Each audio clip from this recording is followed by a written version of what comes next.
조앤 스콧이 쓴 페미니즘 위대한 역사는 프랑스 페미니스트들이 남긴 족적을 찾아가는 책이다. 이 책에는 프랑스 혁명의 성차별적 한계를 정면 돌파해온 5명의 페미니스트가 소개된다. 프랑스 최초의 페미니스트이자 자신을 표현하는 능력을 상상력에서 찾은 올랭프트 구즈. 여성의 선거 출마가 불법이던 때 여성 최초로 선거에 출마해 정치적 권리를 주장한 잔 드로잉. 결혼하는 여성들에게 분리재산 조항과 남편에 대한 복종 맹세를 하지 말라고 강권한 위베르틴 오클레르. 모든 개인은 동등하며 성은 존재하지 않는다고 주장하며 성차의 억압을 거부한 마들렌 펠티에. 1930년대 마지막 여성 투표권 운동을 이끌었던 루이제 바이스. 성차를 인정받으려고 하는 동시에 성차가 부적절하다고 주장해온 페미니즘의 딜레마와 그 역사적 정당성, 그 역설에 담긴 의미를 되짚어보자.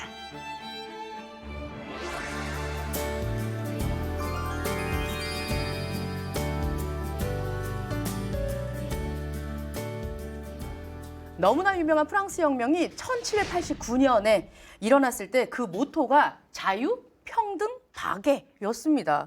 그런데 프랑스 여성들이 참정권을 얻은 건 그로부터 150년 후였단 말이죠. 아니 거의 뭐 2세기에 걸쳐서 이 주장을 해서 그게 관철됐다는 얘기일 텐데 오늘은 프랑스 혁명이 움트던 시기부터 고개를 든 페미니즘의 역사 속으로 들어가 보도록 하겠습니다. 오늘 읽어볼 책은요, 페미니즘 위대한 역사인데요. 요 원제가 영문과 교수님 앞에서 읽으려니까 좀 송구스러운데, Only paradox to offer. 맞습니까? 네, 원어민 같습니다. 감사합니다. 땡큐. 예. 네. 근데 이 조앤 스콧이요, 저자인 조앤 스콧이 이 책에 5명의 페미니스트들을 등장시킵니다. 소개하면서 이 역설을 계속해서 강조를 하거든요. 박 선생님, 패러독스라는 게 원래 상반된 모순 뭐 이런 얘기 아니겠습니까? 그렇죠. 네. 근데 왜 페미니즘이 이 모순 속에서 계속된다라고 얘기를 하게 된 걸까요? 네, 아주 중요한 질문입니다. 사실 이제 이 책의 배경이 1789년 프랑스 혁명부터 시작하는데요.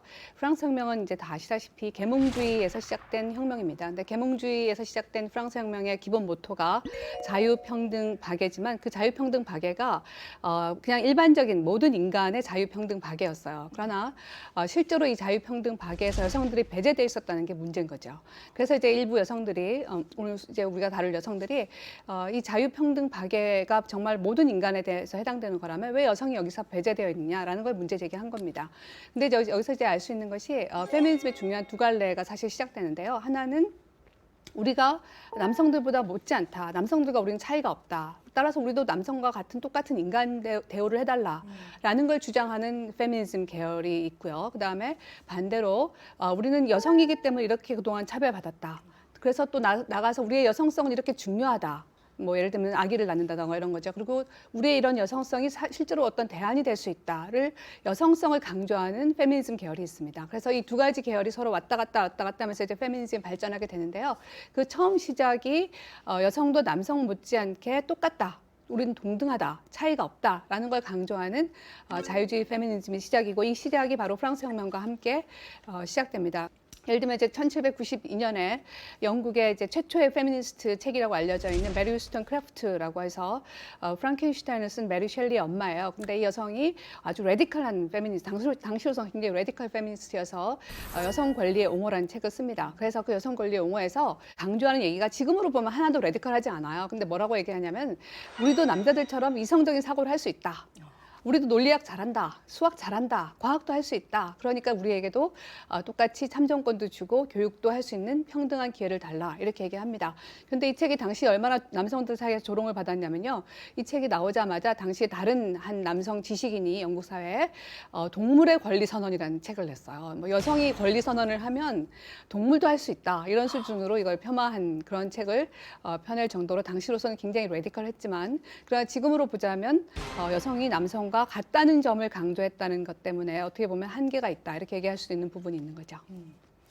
참 아니 여성이 이렇게 여성 권리에 대한 얘기를 했는데 동물도 할 수 있다라고 네, 얘기하니까 당시 지성계 반응이 그랬어요. 여성이 권리 선언을 하면 와이나 동물 이렇게 되는 거예요. 동물은 왜 안 돼? 그러면 이런 식으로 패러디하는 책을 낼 정도로 당시에 이제 센세이션을 했는데 근데 어쨌거나 이것이 이제 우리가 보여주는 바는 결국은 당시만 하더라도 남성과 여성이 정치적인 측면에서 굉장히 이제 차별을 받았기 때문에 차이에서 여성이 남성과 같은 참정권을 누리거나 남성과 같은 정치적인 참여를 하기 위해서는 우리도 남성처럼 할 수 있다는 거를 강조할 수밖에 없는 네, 거기서 시작됐다고 할 수 있겠습니다.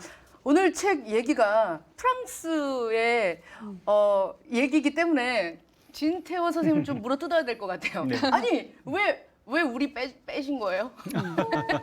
공부 오래 하셨으니까 느끼셨을 거 아니에요. 예, 예, 어떻게 예. 보셨나요, 선생님? 예, 그 박혜영 선생님 그 말씀하신 게 그 상당히 이제 그 흥미롭고 이제 중요한 얘기인데, 서양에서는 아주 오래 전부터 그 사람을 가리키는 말하고 남자를 가리키는 말이 항상 일치해 왔습니다. 그건 라틴어도 마찬가지예요. 라틴어에서 호모라는 말이 사람을 가리키면서 그게 또 이제 남자를 가리킵니다.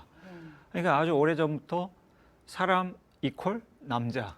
이게 이제 그 언어적인 용법 속에 이게 표현이 돼 있습니다. 그거는 이제 뭐냐면 그 우리가 이제 흔히 가부장제라고 하는 것은 결국 사람의 보편적인 그 상 모델은 결국 남자다.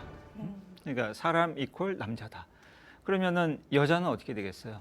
여자는 사람 이 아니문이다. 그렇죠. 사람 다음에서 이렇게 배제가 되는 겁니다. 그러니까 사람은 사람인데 그 뭔가 이렇게 결함을 지닌 뭔가 이제 온전하지 못한 사람. 그러니까 이제 거기에 대해서 뭐 아주 오래 전부터 이제 많은 얘기들이 있었죠. 그 여자는 이제 남자처럼 논리적이지 못하고 너무 감정적이고 또 그 합리적으로 이제 사고할 수도 없고 뭐 기타 등등. 그리고 또 이제 여자는 출산하고 애들을 돌봐야 되니까 나란히 일에는 적합하지 않다. 뭐 이런 식으로 그 이 남성과 여성을 불평등하게 대우하고 특히 어떤 정치적 권리에서 여성을 이제 배제하려는 그것이 굉장히 오래전부터 이제 내려왔던 거죠. 오랜 역사가 남성과 여성이 다르다는 게 역사적으로 사실 오랫동안 주장되어 온 바거든요. 뭐 히랍에서부터 시작해서 여성과 남성은 다르다. 심지어 이제 영국 같은 경우도 예를 들면 여성은 캐릭터가 없다는 말을 썼어요. 여성은 자아가 없다는 뜻이에요. 여성이라는 건 고유한 정체성이나 자아가 있어야만 이게 뭐 정치도 하고 예를 들면 주체성도 부여받고 뭐 이렇게 할 수 있는데 여성은 고유한 뭔가가 없다라는 것은 오랫동안 사실은 이제 얘기되어 온 바예요. 그런데 실제로 그러면 실제 현실 속에서 여성들이 언제 참정권을 얻느냐를 보면은 여성이 주체가 있느냐 없느냐 예를 들면 뭐 남성과 동일하냐 아니면 여성성이 차이가 있느냐 이거보다는 실제 경제 활동에 여성들이 적극 뛰어들어서 자기 몫을 챙기기 시작하면서부터 정부에서도 어쩔 수 없이 인정할 수밖에 없었다. 이런 생각을 전 좀 했습니다. 읽으면서. 그렇군요. 네. 역시 돈이 무서워. 네, 그렇습니다. 물적 토대가. 네, 사실 또 한 가지 더 재미있는 얘기를 말씀을 드리자면 그 자기만의 방을 쓴 버지니아 울프도 뭐라고 얘기하냐면 핵심이 두 가지입니다. 하나는 여성이 남성과 똑같은 그런 사회적인 어떤 평등함을 쟁취하려면 하나는 자기만의 방이 있어야 된다. 또 하나는 돈이 있어야 된다. 1년에 500파운드. 500파운드. 네, 1년에 500파운드 정도가 있어야 된다. 이렇게 얘기했습니다. 그러니까 그거 없이는 사실은 참정권 얻기가 쉽지 않은 거죠. 일단 아까 전에 말씀하셨던 게 캐릭터가 없다 이렇게 네. 여자들이 캐릭터가 없다라고 얘기하는데 이 책에 보면 엄청난 캐릭터의 여성들이 나옵니다. 저는 올랭 드 구즈 그분하고 또 펠티에 이분이 굉장히 인상적이더라고요. 드 구즈는 나중에 사형을 당하잖아요. 단두대로 올라가면서 단두대로 올라갈 수 있으면 야 연단에도 서야 되는 거 아니냐 막 이러면서 그렇게 끝까지 할 말을 주장을 하셨던 거 굉장히 특이했고요. 그리고 펠티에 이분은 이 남성 복장을 입고 다니더라고요. 네. 책에 보면 사진에 이렇게 남성 복장 입고 있는 모습이 나오는데 굉장히 잘 어울려요. 잘 어울리죠. 예. 네, 맞아요. 근데 또 젠더와 성욕을 또 분리해야 된다. 이렇게 얘기해서 굉장히 또 소심한 모습 보이는 거 그 장면에서는 좀 너무 좀 안쓰럽기도 하고 이런 생각이 들었습니다. 이 캐릭터가 난무하는 페미니스트들이 나왔는데 두 분 선생님들은 어떤 분이 인상에 남으셨는지 좀 궁금한데요. 박혜영 선생님은요? 네, 저도 뭐 다 5분 다 정말 캐릭터가 강한 강성의 여성들인데 아무래도 이제 드구스가 그러니까 처음 나오기도 했고 그다음에 또 가장 어떻게 보면 중요한 여성 인권 선언을 이제 쓰신 분이고 또 실제로 단두대에서 이제 로베스피에르를 이제 비판하다가 정치적인 비판을 하다가 로베스피에르가 만든 단두대에 직접 이제 단두대에 올라가게 되는 걸 하잖아요. 그리고 이 책 제목도 이제 이분이 쓴 글에서 나오기도 했고 또 실제로 이제 드구스가 굉장히 다양한 직업을 거쳐서 소위 말하는 공부한 여성이 아니잖아요. 맞아, 맞아. 그렇죠. 근데 자기 스스로 이제 배우고 익혀서 그러니까 직업도 뭐 매춘부도 했다가 뭐 이런저런 직업을 거쳐서 경제적인 자아도 독립도 어느 정도 몫을 쟁취하고 거기서 더 나아가서 지식적인 면도 어느 정도 쟁취를 해서 결국은 자기 얘기를 한다는 점에서 상당히 인상적이다 이렇게 생각을 했습니다. 네.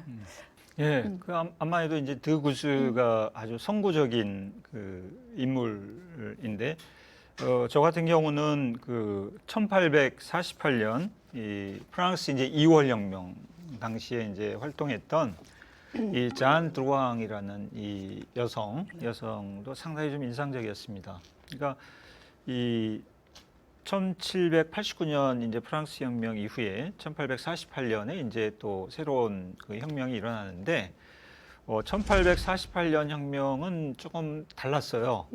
그 쟁점이 달랐는데 거기에서는 그 중요했던 게 이제 이 노동권 문제가 상당히 중요했습니다. 왜냐하면은 이 프롤레타리아들이 그 우리도 그 참정권을 달라 이렇게 이제 그 요청을 했거든요. 그러니까 이제 그 전까지는 이 재산이 있는 사람들만 이 그 투표권을 갖고 있었습니다. 남성들 가운데서도 누구나 다 갖고 있는 게 아니라 세금을 낼 수 있고 일정한 자산을 갖고 있는 사람. 그러니까 당연히 무상계급 프롤레타리아는 이제 이 제외가 됐던 거죠. 그러면서 이제 이 프롤레타리아들이 우리도 이 투표할 권리가 있다라고 얘기하면서 이제 노동의 중요성을 강조하고 그다음에 이 정부에 대해서 그 노동권을 인정해 달라고 이제 요구를 합니다. 근데 이제 그 노동권이라는 것은 뭐냐면 요즘 얘기하는 노동권하고 좀 다릅니다. 그거는 그 일할 권리입니다. 일할 권리. 그러니까 그 말하자면 직업을 가질 권리라고 할 수도 있고 우리는 그 우리 그 생계를 유지하기 위해서 또 인간다운 삶을 살기 위해서 일할 권리가 있다. 그러니까 그 우리에게 직장을 줄 수 없다면 우리가 먹고 살아갈 수 있는 그 어떤 그 재산을 그러니까 이 자산을 우리에게 줘라. 국가가 우리에게 지불해 줘라. 요즘 얘기하는 기본소득 그 네. 아이디어보다 사실 훨씬 더 급진적인 그 얘기입니다. 그러니까 그렇게 치면 잔 드로잉 같은 경우에는 이제 돈 벌어주는 자재를 우리가 낳지 않냐 이렇게 얘기를 하면서 투쟁을 했다라고 볼 수 있겠네요. 맞습니다.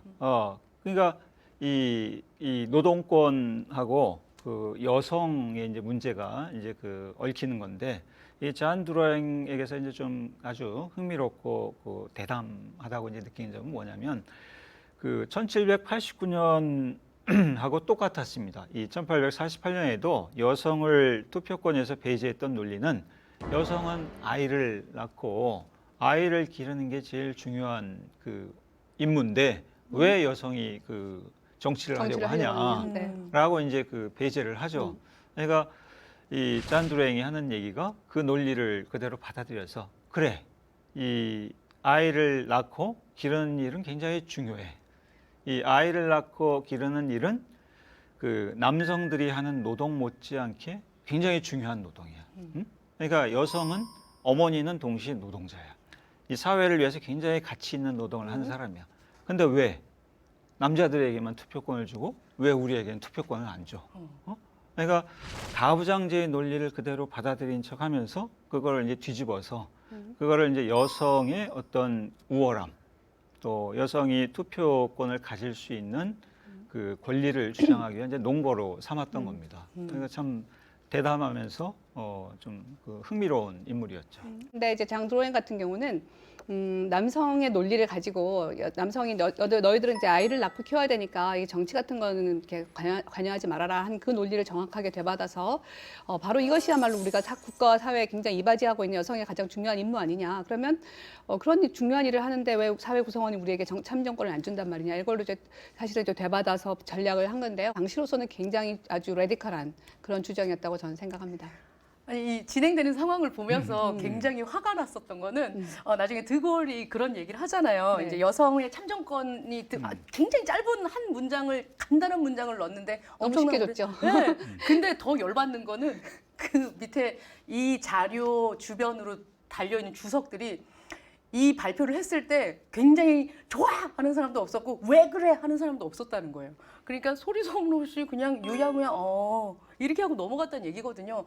좀 더 빨리 얘기를 했었어도 할 수 있지 않았을까 하는 생각이 들었습니다. 그러니까 이제 대세였기 때문에 줬다고 볼 수밖에 없어요. 그러니까 이렇게 쉽게 줄 수 있는 것을 왜 지난 150년간 아니, 그러니까요. 그렇게 힘들게 했을까라는 생각이 들 정도로 너무나 간단하게 사실은 이제 끝났죠. 왜 그렇게 간단하게 통과됐네요. 말씀 좀 해주세요.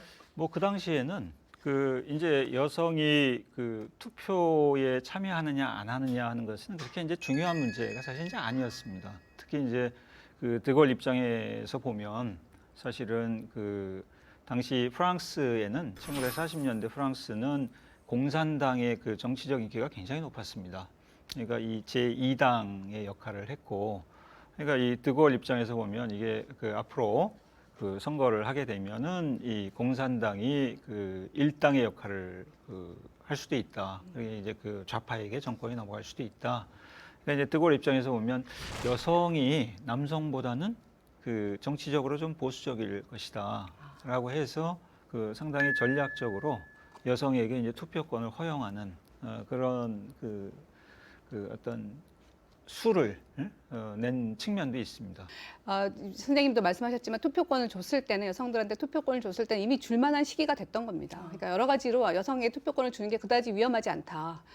이게 뭐 이제는 뭐 대세다라는 것도 있고 위험하지 않다라는 것도 있고 그런 점에서 이제 사실은 투표권을 줬는데요. 그 예상과 정확하게 맞아 떨어지는 게 여성들이 참정권을 얻었다고 해서 예를 들면 가부장제 문화가 사라지고 성 불평등이 사라지고 여성들이 남성과 동등하게 사회 진출을 할 수 있고 그렇게 된 게 아닙니다. 그로부터 여성들이 동등한 사회 진출을 하는 데까지는 다시 거의 한 뭐 7, 80년 이상의 세월이 또 필요했어요. 그러니까 그 얘기는 뭐냐면은 우리가 정치적인 어떤 권리를 얻으면 그러면 나머지 권리는 다 자동으로 따라온다고 이제 많은 페미니즘에서 생각할 수 있는데 실제로 그렇지 않다는 거죠. 왜냐하면 남성 중심의 이 체제라는 것이 그냥 너무나 이게 강화되어 있기 때문에 우리가 흔히 가부장제라는 말을 쓰지만 그건 어떻게 보면 일종의 아름다운 뭐 말일 수도 있습니다. 그보다는 훨씬 더 강하게 가부장제, 자본주의 뭐 이런 것이 다 이렇게 남성 중심적으로 되어 있기 때문에 거기서 우리가 여성들이 자기 몫을 다시 얻기 위해서는 또다시 많은 사회적인 투쟁이랄까 아무튼 노력을 필요로 하지 않을 수가 없었습니다. 이거 어려워요, 그렇죠? 줄다리기 하는 것 같아요. 네, 땡겼다가 밀었다가 땡겼다가 영차영차 하고 있는 것 같은데 참 지난하다라는 생각이 듭니다. 그럼에도 불구하고 계속해서 페미니즘에 대해서 얘기가 나오고 페미니스트들이 나와서 얘기를 하는 것을 보면 뭐라도 발전을 해왔기 때문일 거라는 생각이 드는데요. 페미니즘이 어떤 것이다라고 정의를 내리실지 그리고 이 책은 어떤 책이다라고 정의를 내려주실지 궁금합니다. 페미니즘은 사실 이제 그 어원에서 보면 페미나거든요. 여성에 대한 어떤 이즘이에요. 그래서 다시 얘기하면 여성이 그동안 오랫동안 인류 역사에서 아주 오랫동안 남성의 중요한 파트너였음에도 불구하고 그러니까 개인적인 생활에서뿐만 아니라 사회 공동체 내에서도 여성이 없었다면 인류가 존속할 수가 없잖아요. 그러니까 남성의 굉장히 중요한 파트너였음에도 불구하고 오랫동안 남성으로부터 예를 들면 억압과 종속을 당했다. 심지어는 착취까지 당했다. 이렇게 이제 이게 가장 큰 사실은 문제거든요. 그래서 여성의 그런 부분을 회복해야 된다. 원래의 여성이 가지고 있던 평등함, 예를 들면 해방적 어떤 능력 이런 것들을 복원해야 된다. 이거를 우리가 사회적으로나 문화적으로나 인정해 달라라는 게 사실은 페미니즘입니다. 그래서 지금 현대 사회에서는 정치적인 거는 굉장히 많이 확보가 됐어요. 그래서 여성들도 대학에 갈 수 있고, 그렇죠? 여성들도 투표할 수 있고, 여성들도 예를 들면 선거권이 국회의원 나갈 수 있고 다 할 수 있습니다. 근데 문제는 뭐냐면은 실제 결과적인 평등이 과연 지금 이루어지고 있냐 이런 부분이에요. 남성들의 입장에서의 평등은 이미 다 이제 기회는 다 줬는데 너희들이 못하는 거 아니냐 이렇게 얘기하는 그런 간극이 좀 있습니다. 그런데 제가 생각할 때 사실은 중요한 부분이 그러니까 기회의 평등도 중요하지만 그러나 사실 어떻게 보면 더 중요한 부분이 몫을 고르게 자기 몫을 자기가 가져올 수 있게 해주는 거 이것도 굉장히 중요합니다. 그런데 예를 들면 여성이 자기가 노력을 해도 안 된다면 안 된다면, 기회는 있지만 그러나 안 된다면, 그렇다면 그 사회는 다시 한번 룰을 재검토하고 결과적인 평등을 만들기 위해서 노력을 해야 되지 않나 이런 생각을 합니다. 예, 그러기 위해 노력한 사람들의 글들이 여기 책에 담겨 있습니다. 아, 밀당하면서 그래도 요 한 줄 적히는데 150년 걸렸잖아요. 굉장히 힘든 시기를 거치면서 페미니즘이 우리에게까지 오게 된 것 같아요. 그렇죠. 예, 이 조앤 스콧의 연구의 항상 중심적인 주제는 뭐냐면 이제 젠더 문제입니다. 근데 그러니까 여성 문제하고 사실 젠더 문제는 조금 차이가 있거든요. 근데 바로 그 차이점을 그 역사학에서 제일 두드러지게 이제 부각시킨 사람이 바로 이제 조앤 스콧이었습니다. 그러니까 이 조앤 스콧 이전에도 그 여성 역사가들이 여성의 역사는 상당히 많이 써왔습니다. 예전에. 근데 이제 조앤 스콧은 여성의 역사라기보다 젠더의 역사를 자기는 쓰겠다라고 얘기를 하거든요. 왜냐하면 여성의 역사를 썼을 때, 여성의 역사만을 썼을 때 오히려 그 페미니즘 또는 여성 해방이라고 하는 것은 여성들만의 문제가 된다 이런 얘기입니다. 그게 이제 고립되고 그 분리된 그들만의 이제 문제가 된다. 근데 젠더라고 하면은 젠더에는 여성만이 아니라 남성도 거기 들어갈 테고 또 뭐 동성애라든가 뭐 트랜스젠더라든가 이런 문제도 거기 포함이 될 테고 또는 남성과 여성의 어떤 경제적 지배, 정치적 지배, 불평등 이런 권력의 문제도 사실 이제 그 포함이 되게 됩니다. 그러니까 단순히 여성의 문제가 아니라 젠더의 문제를 제기를 함으로써 이 페미니즘이 다루고 있는 쟁점들이 그 시야가 훨씬 좀 이제 그 넓게 이제 좀 열리는 그 셈이죠. 진 선생님 말씀 듣다 보니까 저 또한 제가 좀 좋아하는 페미니스트 중에서 루스 베이더 긴즈버그 미국 연방 대법관 지내셨던 그분 좀 얘기를 하고 싶습니다. 본받고 싶고 또 그분의 삶을 좀 굉장히 존경하는 편인데 오늘 한 줄은 저는 이 책을 읽으면서 일맥상통하는 부분이 있는 것 같아서 저는 오늘 한 줄 이렇게 결정 짓고 싶습니다. 긴즈버거가 이런 말씀을 하셨어요. 여성에게 특혜를 달라는 것이 아니다. 그냥 우리 목을 밟고 있는 그 발을 치워달라는 것뿐이다. 이런 얘기를 했는데요. 저는 이 책 읽으면서 오늘의 한 줄 요것으로 정하도록 하겠습니다. 박 선생님은 어떻게 느끼셨나요? 어떤 위치에 있는 여성이든 간에 어떤 위치에 있는 남성이든 간에 이 지구 위에서 같이 함께 살아야 된다라는 것이 우리의 조건이라는 걸 이렇게 깊이 이해하시고 같이 공생하고 공존하기 위해서 서로 협력하고 돕자. 저는 이렇게 얘기하고 싶습니다. 저는 이제 한 줄 요약을 한다면 이 책에서 다룬 그 페미니즘의 역설은 그 페미니즘만의 역설은 아니다.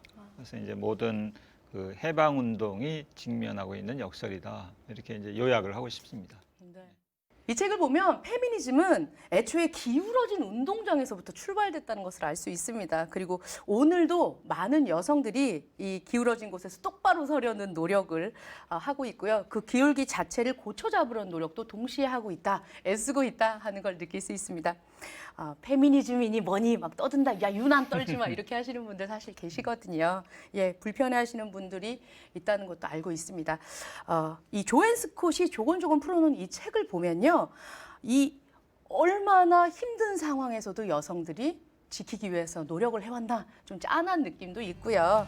구조적인 억압이 가해졌었던 건지 역사 속으로도 확인하실 수 있으니까요. 한번 살펴보시는 건 어떨까요?